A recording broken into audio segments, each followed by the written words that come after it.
just even asking the question feels very nerve-wracking to you. Yes. There's only one way to God, and that's Jesus. I did not check to see if we have a lightning rod on the top of the house. I'm pretty sure we don't. Woo.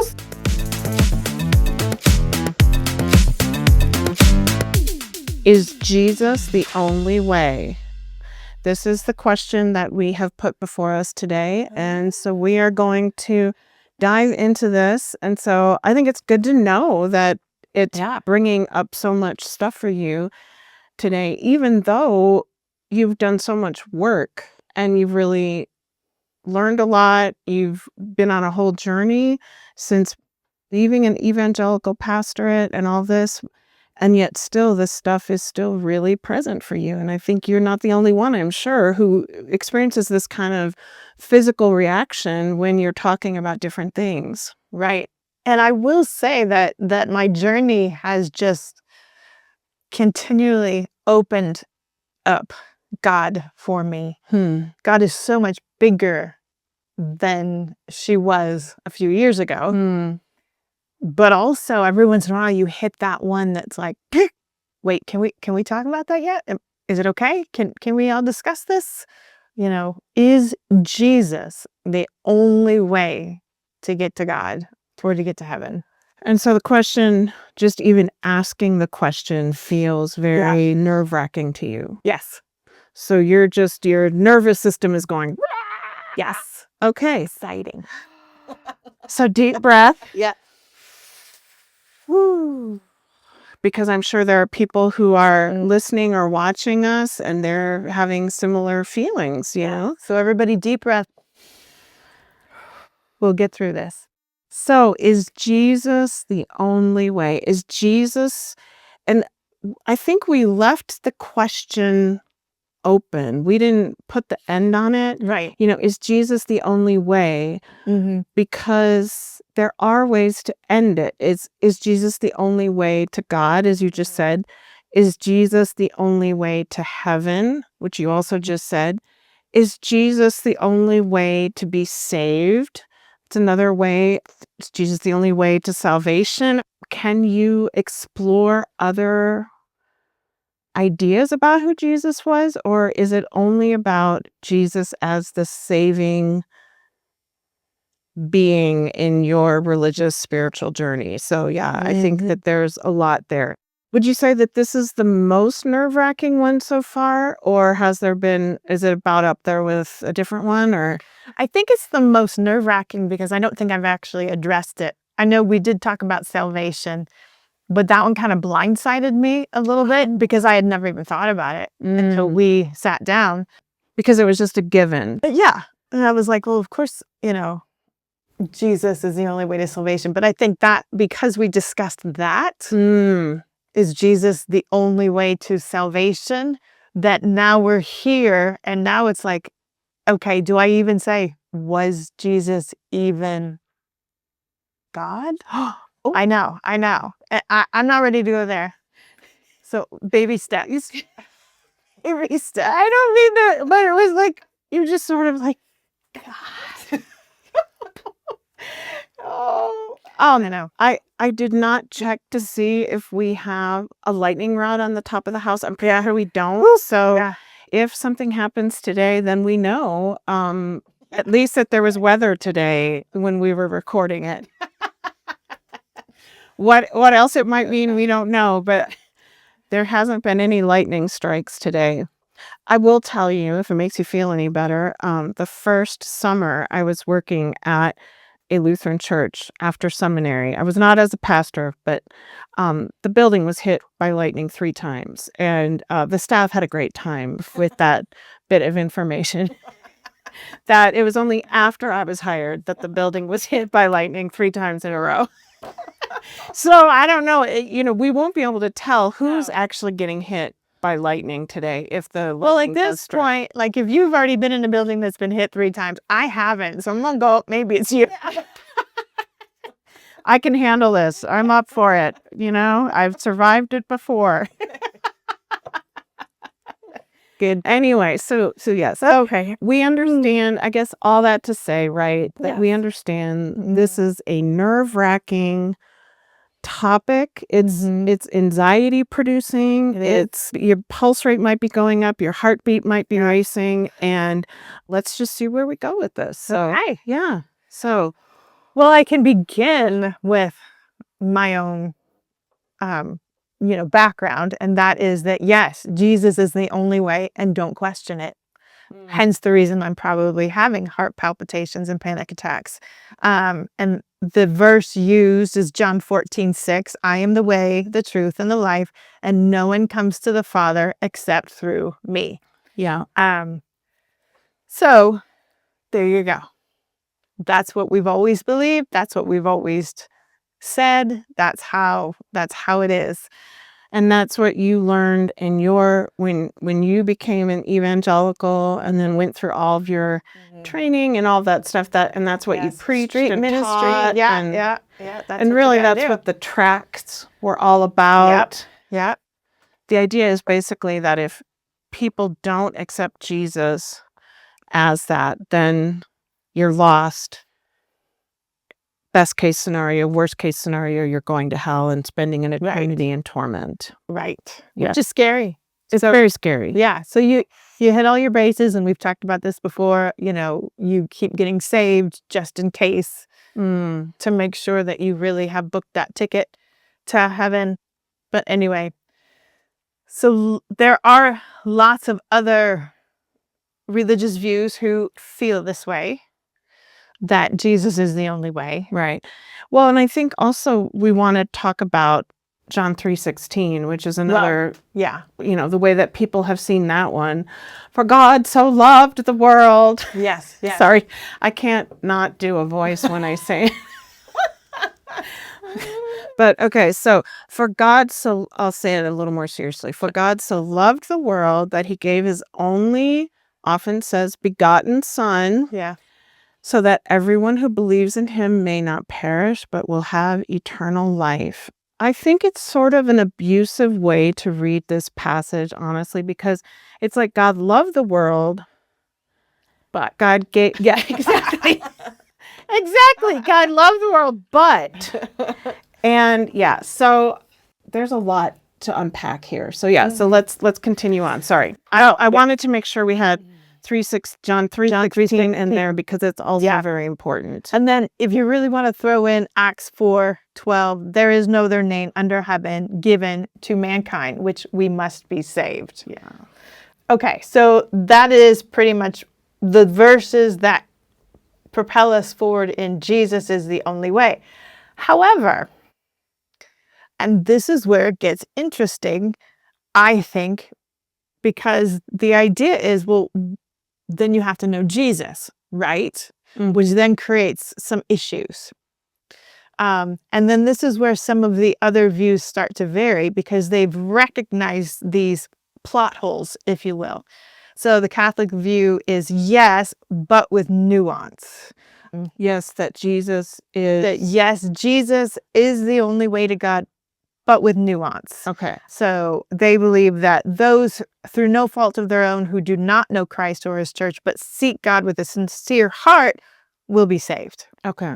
Okay. So yes, technically it's Jesus, but also we're going to allow for somebody that's searching. There's a wiggle room kind of thing there. Yes. Okay. And then again, the Eastern Orthodox Church also believes, yes, Jesus is the way through salvation. But again, there's mystery to what about all the people that never hear about Jesus? How can you say you have to go through Jesus if there's, a tribe that has never heard of Jesus, kind of a thing. Well, and we've talked about this, that is what has fueled the whole colonization of the Americas, that you have to go and save all these people because they don't know Jesus, and Jesus is the only way. So it was a theological / ideological way to justify coming and conquering the Americas.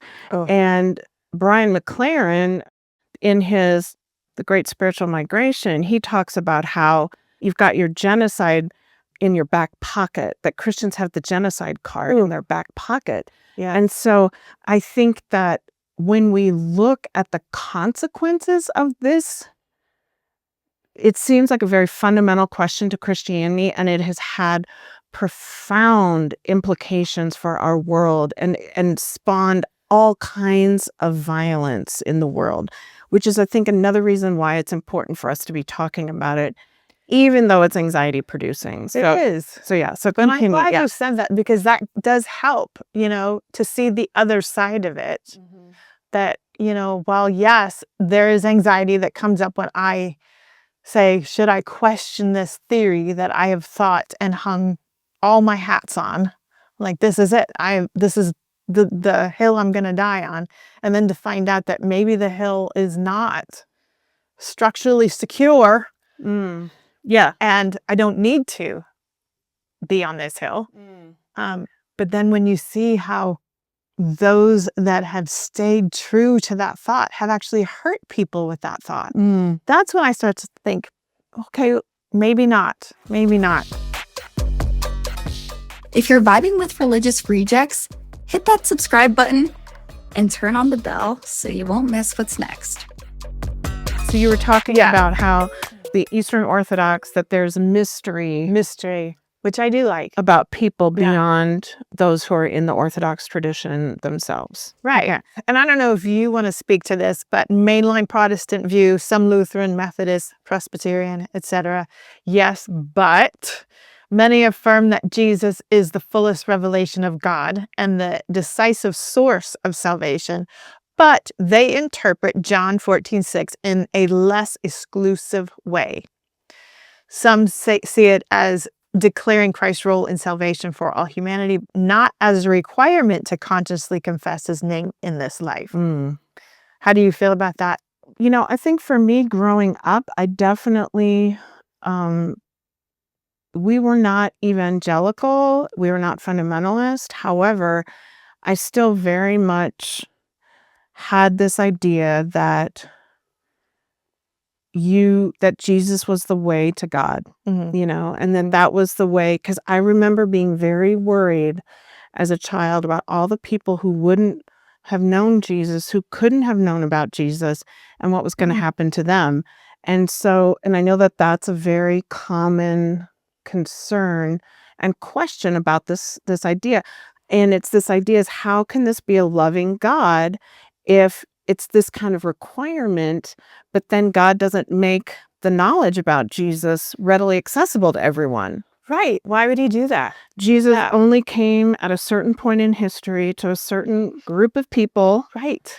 And there's lots of other people in the world, even today, who haven't heard of Jesus, So again, some people see that as the reason we have to go out and, evangelize everyone, which is the impetus for so much of what evangelical Christianity is about. And yet there's that other side of, like, is that loving?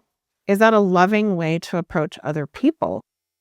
Not to give it away, but I have come to realize that interpretation of who Jesus was, I can't separate that understanding of Jesus and salvation. I can't separate it from the violence that it has wrought in our world. And so when I see the consequences of this belief, I just can't believe that that's the way Jesus meant it to be, and it's not the way God meant it to be. Because it does not say love to me when you go and you kill millions of indigenous people throughout the Americas because, the Pope said you have the right to commit genocide if people won't become Christians. It's not okay. No. I do not agree with that, And doesn't it defeat the purpose? Yeah. Like if somebody killed my whole family because they didn't believe in Jesus, I mean, you're just getting a scared person to believe in Jesus now, and there's not really a relationship. There's no understanding of love. Right. So, and again, is that coming to, we've talked about this in previous episodes. If you're coming to a place out of a threat or a fear, are you coming to God out of a sense of freedom? No. That is under coercion. That is not to me what the message is supposed to be about. Right. Anyway, continuing on. Okay. the inclusivist Christian view. Salvation is through Christ, but not limited to explicit Christian belief. Believers in this view often cite 1 Timothy 2:4, that God wants all people to be saved, and Romans 2:14 through 16, God judging according to conscience. They hold that people may be saved by Christ's work even if they've never heard of him. So that's kind of where we are. And then we go to the progressive Christian view, which I love. The answer to, do you need Jesus to be saved? Not necessarily. It's their answer. Not necessarily. Some Christians believe God works in all religions and that Jesus is one of many ways God brings people into relationship with himself. This view emphasizes God's universal love and often reinterprets exclusive sounding verses in their historical context. And then, of course, you have the non-Christian views, and lots of those people, Judaism, Islam, Hinduism, Buddhism, obviously don't see Jesus as the only way. Most of them see him as a prophet, teacher, an enlightened being, and had some really good things to say, but it also coincides with what they've already believed in God. So it's just kind of a pulling it all together. So I find that all fun, especially the progressive one, obviously, that, you know, it emphasizes God's universal love. Going back to what we were just talking about, if I'm killing people in Jesus' name, why in the world would I then turn around and say, oh, but he loves you? You know?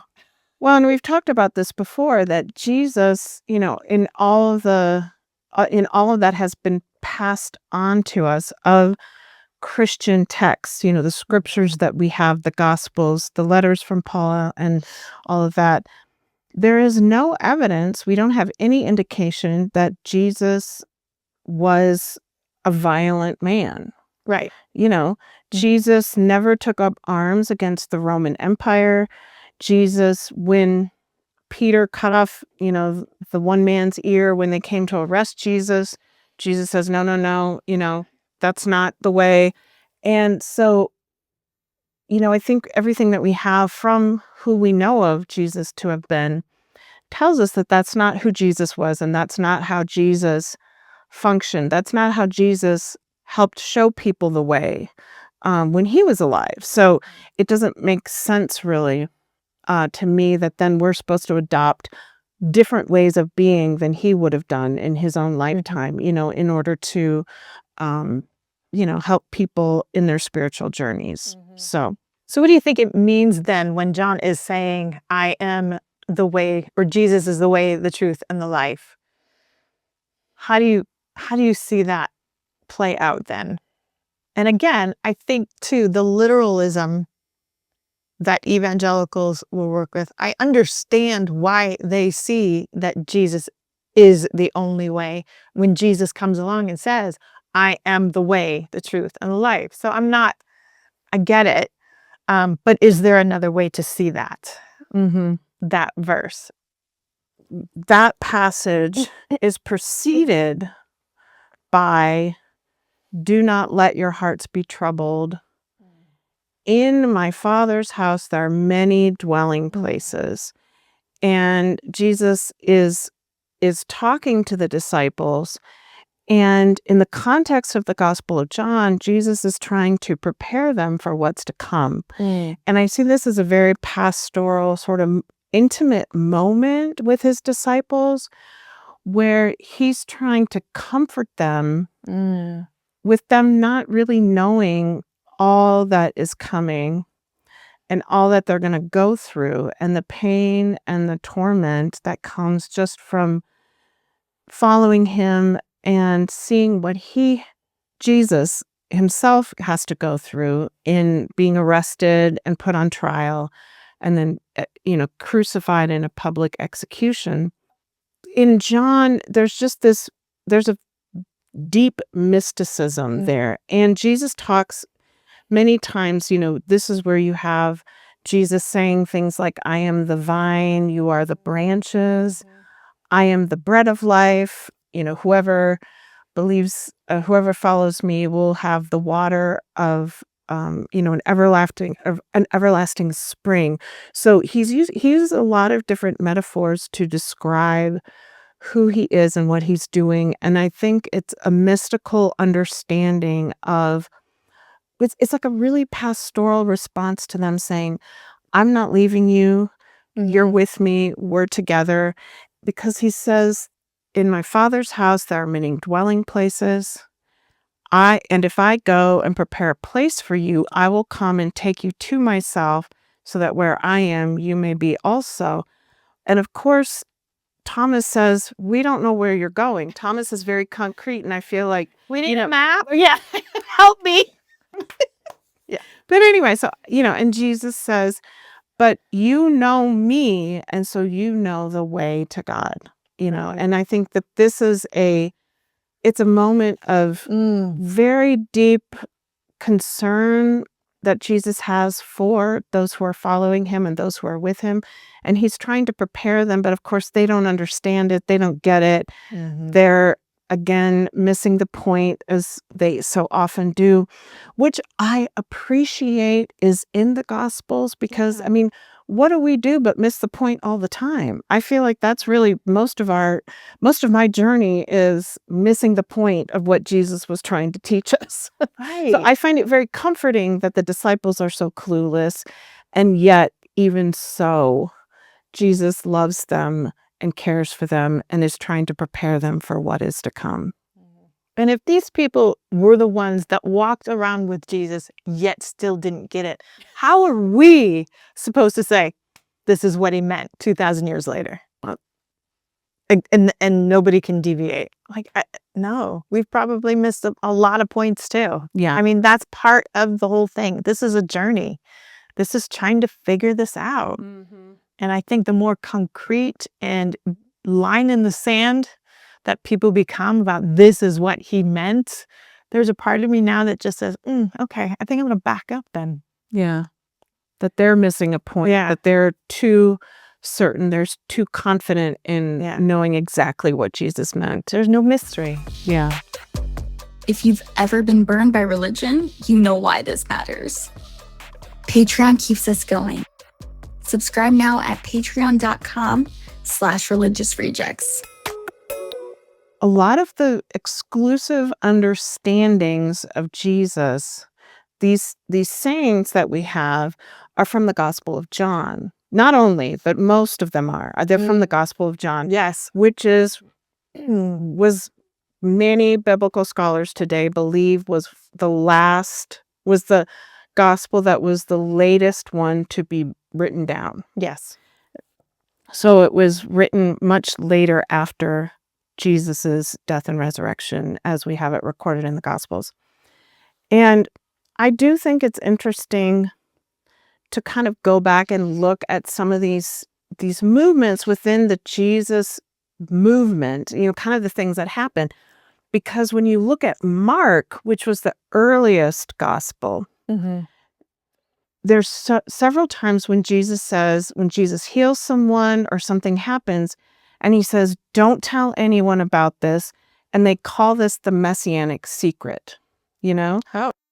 So Jesus might have healed someone, but don't tell anyone, And so it's interesting because Jesus is not broadcasting to the world, I am the way, the truth, and the life, and follow me, and you can only go to the Father except through me.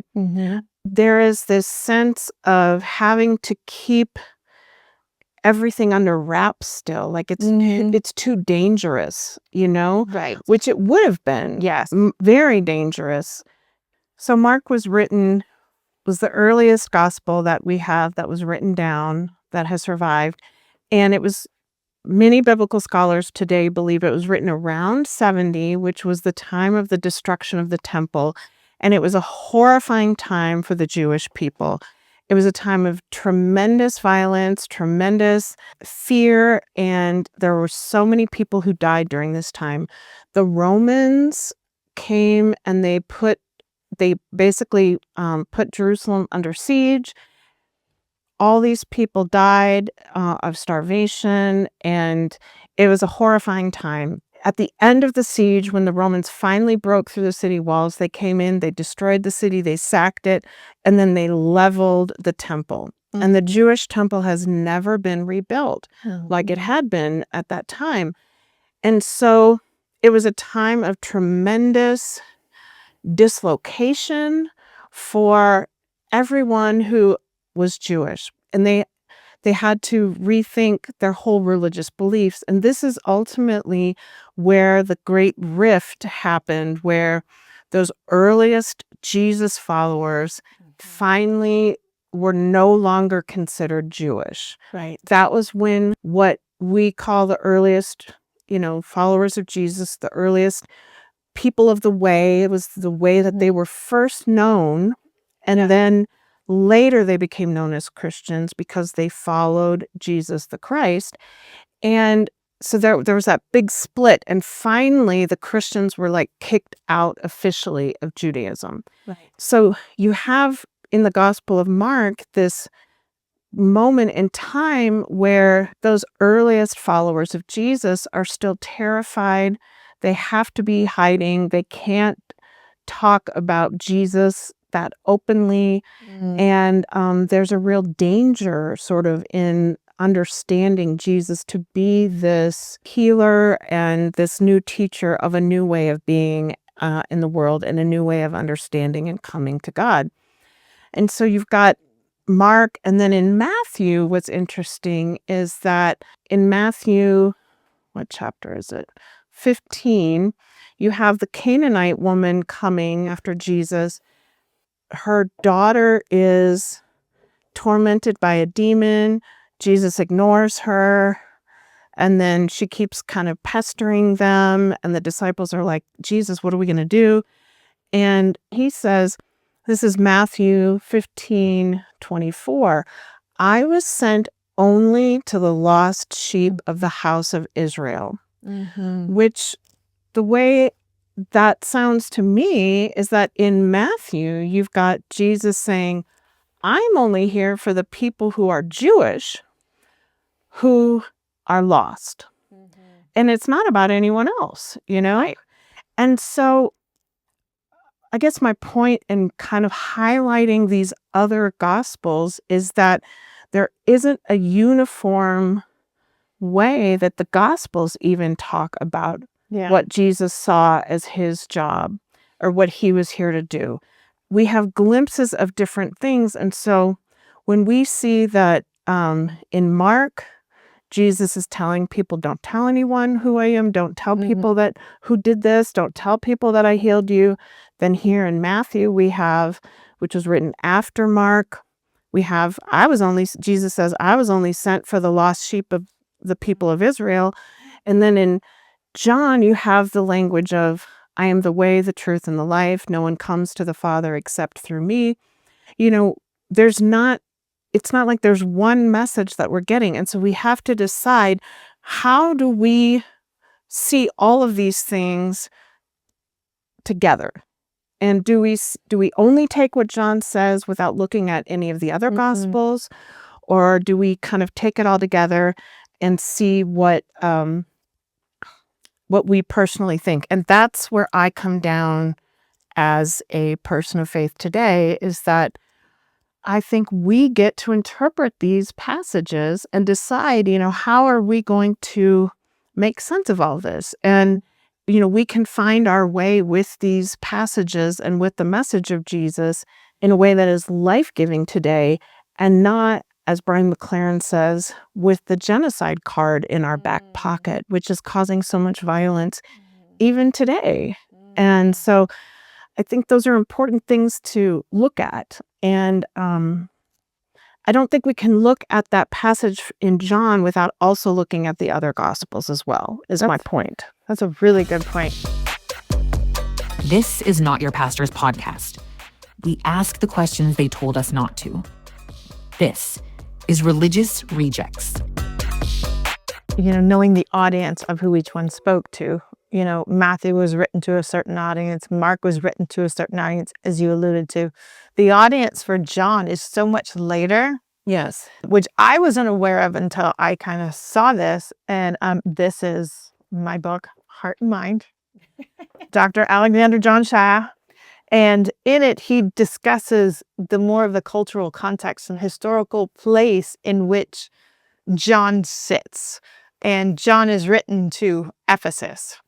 And and I love what he says here. It says, when the Gospel of John was written, it was seeded in the rich soil of Paul's teaching, which had been nurtured by additional learned teachers and deep practice for almost 50 years. Keep in mind, Paul had started writing way before any of the Gospels started. Yes. So people now have already heard Paul. And in Ephesus, they've already heard it now for 50 years. They've been hearing Paul's teaching. Furthermore, the community had by that time totally separated from Judaism for 10 years. So, I mean, that means there are kids that don't necessarily remember what it means to be Jewish. Yeah. If you think about it that way. Mm-hmm. A distinction unique to this gospel. The Ephesians firmly considered themselves members of a separate new faith. They self-identified as Christians and their place of worship as New Jerusalem. I think it's also interesting, too, that the city had a diverse population with many well-traveled citizens, no religious persecution, and highly skilled religious leaders. So they were really kind of living the life out there because they didn't have the persecution that the other gospel writers were writing to. They were a little bit more established. And I do like how you brought in the way. It was up until that point, they were following the way of Jesus. And that's what they called themselves, kind of hearkening back to that verse, that John then uses, almost as if to say, yeah, Jesus is the way, the truth, and the life, kind of thing. And you understand this because you may call yourself Christians now, but before you were following the way. And it wasn't about Judaism. So that's kind of interesting to me. Jesus responds that he himself is the way to the Father, meaning if you know me, you know the Father, and trust me sticking with this path forward. So again, it's not necessarily like I am the way to salvation, but it's just that I know the Father, you're going to know the Father, but until then, follow me as I show you about the Father, kind of a thing. One of the things that I think is important to think about is also that we think of faith today as a belief, an assent to certain ideas about who Jesus was. And we believe that Jesus was this, that, or the other, and all that kind of thing. We've talked about people saying the sinner's prayer and like accepting Jesus as your savior, and that's how you get saved, that comes from your background, the way that you were raised in evangelical traditions.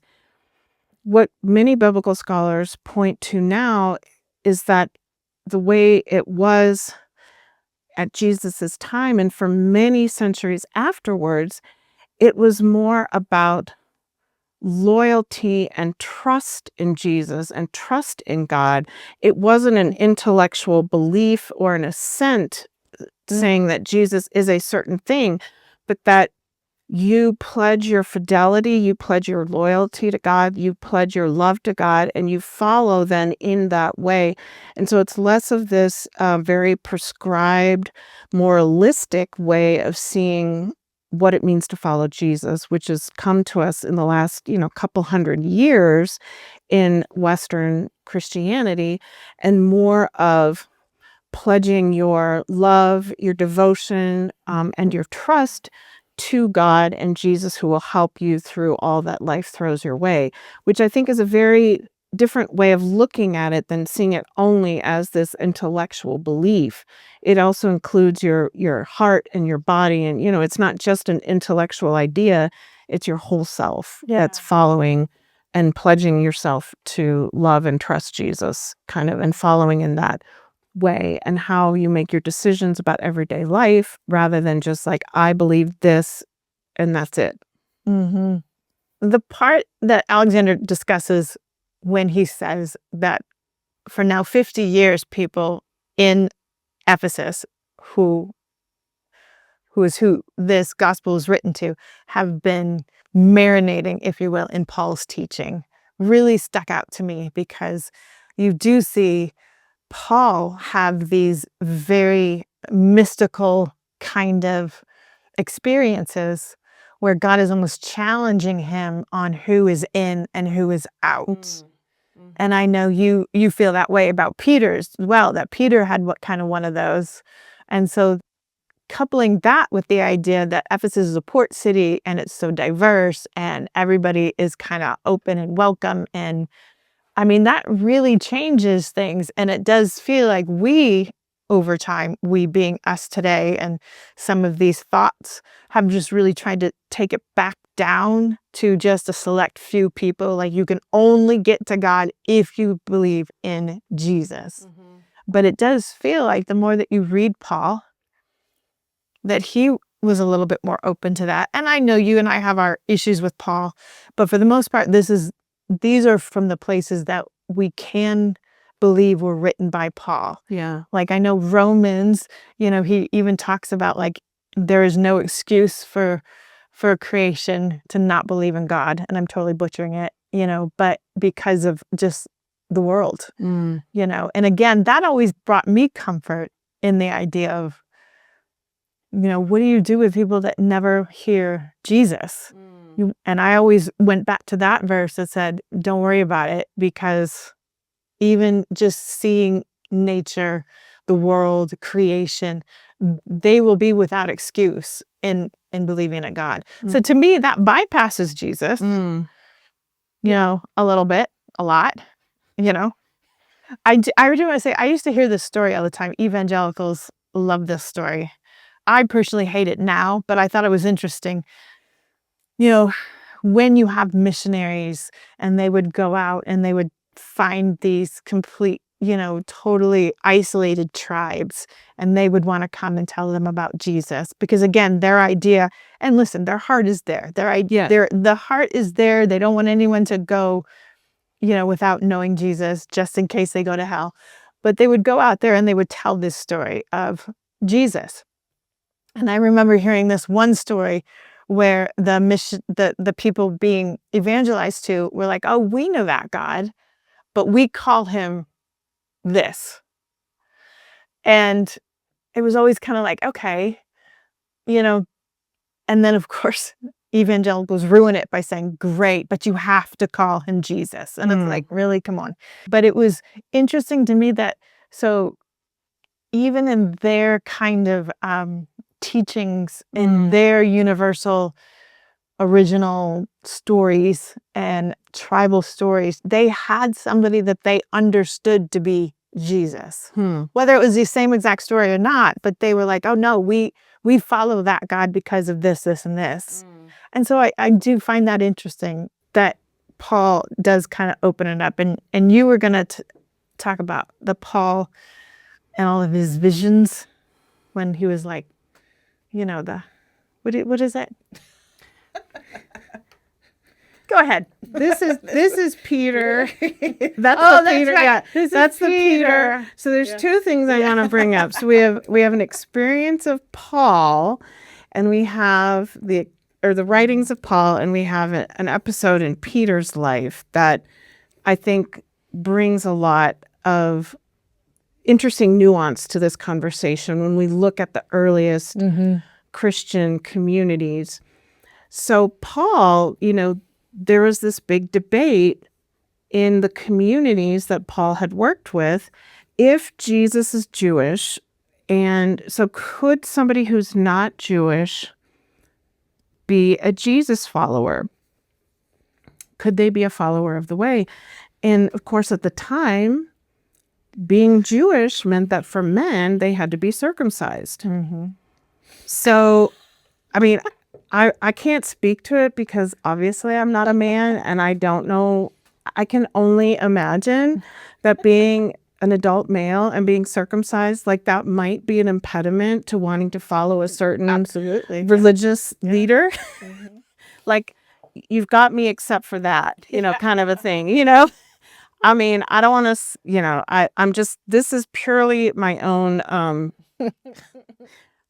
sense of how it could have felt. So, the people who are coming from a Jewish tradition and are following Jesus are saying, well, there's these non-Jewish, what they call Gentiles, who want to follow Jesus too, but they have to be circumcised. And so there's this big debate. Do they have to be circumcised or not? And in Paul, ultimately it comes down to no. Ultimately Paul says no, they do not have to be circumcised.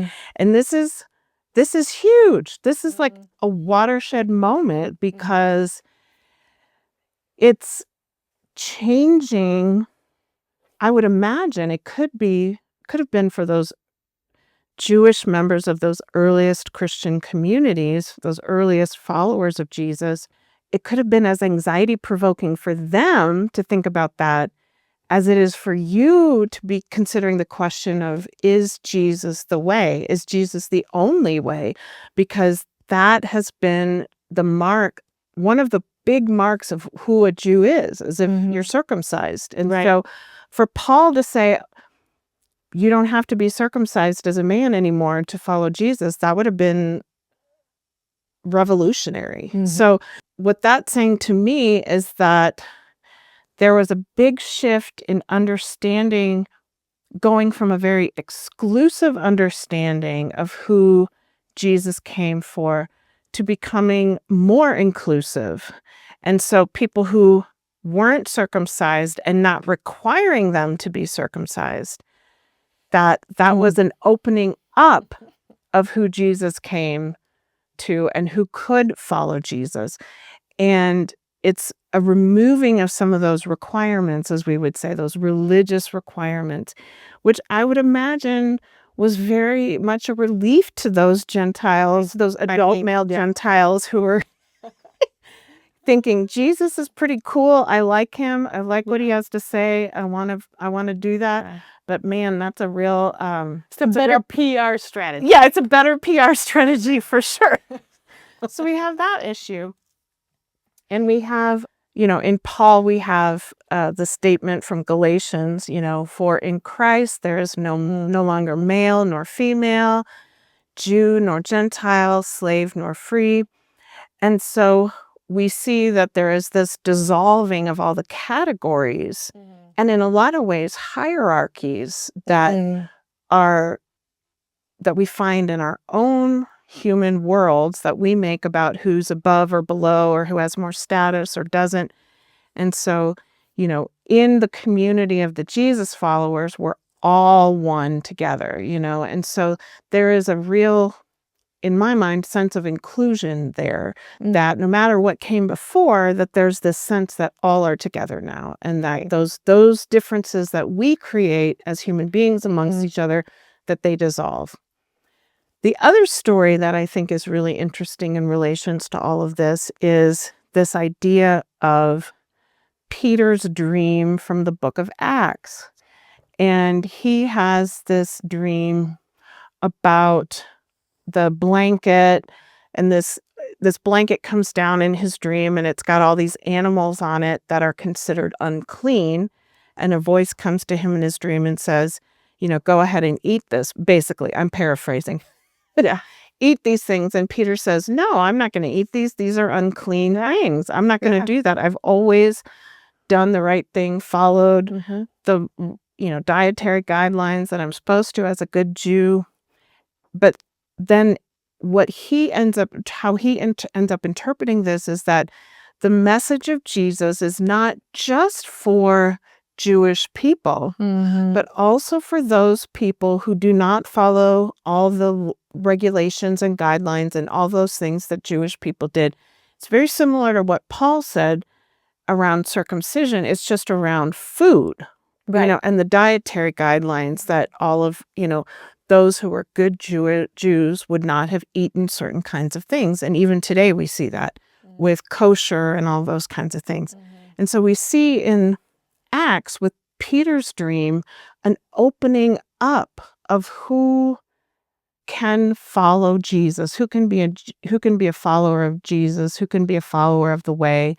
And it's, again, not just for the Jewish people, but it's also for non-Jews or Gentiles or Romans. And I think for me, that those two experiences of some of the earliest leaders in the Christian movement tells me that there was a sense that that Jesus was here for more than just a few select people. Right. And that when we get caught up in all of these categories and differences and definitions of who's in and who's out and all that stuff, that we're missing the point. That those things were no longer important. That what was most important is that Jesus came to teach us how to love God, to love our neighbors, and that that's the most important thing. And that when we make up all these divisions amongst ourselves and say, this person's in, that person's out, this person's a Christian, that person's not, this person's going to heaven, this person's not, that we're missing the point entirely. So I don't know. What do you think about those things? I have always loved that vision that Peter got, because the words that are used in it is unclean. And Peter says, God, I'm not going to eat anything that's unclean. And God comes right back and says, don't call anything I have created unclean. And then you have the Gentiles and the Jews. And for lack of understanding, like, they really did feel at that time that the Jewish people were the people that were going to see this God. To open it up to those that are quote unquote unclean was huge, as you were saying. And I think that's very similar in what we have today, where we have either Jesus and are saved, or you're an unbeliever or a sinner. And I think those are very similar.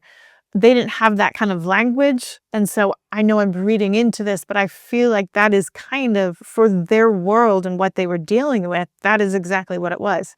You're either a believer or you have the Jewish blood, because I know it came through the mothers. And you know what I mean? You were either Jewish or you were not. And therefore, if you're not, you're out. And I love the whole unclean thing, because I feel like that happens all the time.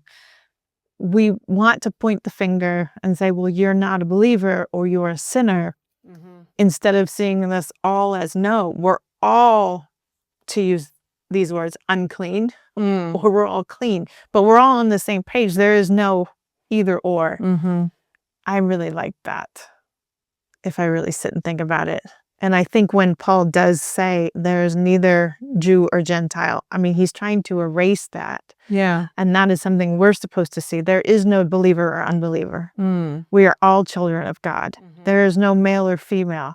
We're all children of God. It's just, it continues, because again, he's using the language of that time to understand everybody. And again, we don't want to see that here. We being, today's evangelicals or, Christians. We want to say we have the only way and you have to do it our way, which I think is just so, I don't know. There's a real sense of hubris there, I think. Yeah. We have the one way, we have the true understanding, and we are the only ones who have it. I think that we could approach the world with a much greater sense of humility than that. Yeah. And I think my distaste for that thought of believing that way and telling people, well, I have the only way, outweighs my fear of saying, well, maybe there was more than just Jesus. Because I just don't like it. Yeah.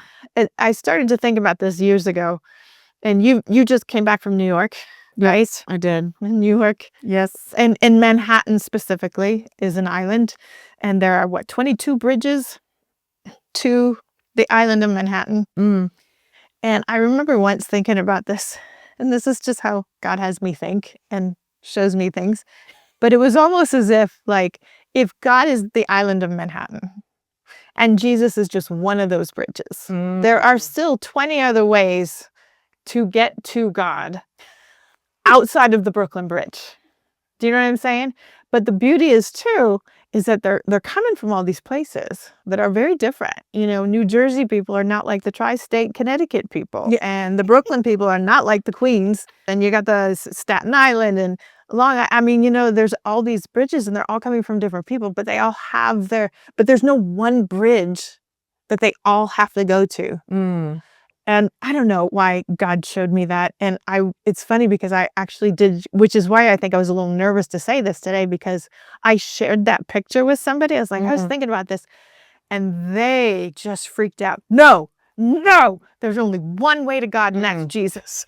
And I was like, okay. But you could see the fear of like, we can't even think like that. Yeah. Because I was just kind of starting to think like, wonder if God's like Manhattan. And there's lots of bridges. Well, and I know that there is a mystic from the Middle Ages. I can't remember which one, but the idea was that there's one river, but there are many wells to get to the river. So the idea that there's, that you've got many ways to find God, but that there is one God that we can still access, but we might find a different path to it, and I thought that was it's a similar idea. So what you're saying is I'm a mystic. Yes, you're a mystic. Yeah, there you go. You're going to be you're going to be a 21st century mystic, bridging the gap between the 20th and the 21st century. I'll take it. There we go. Thanks for tuning in.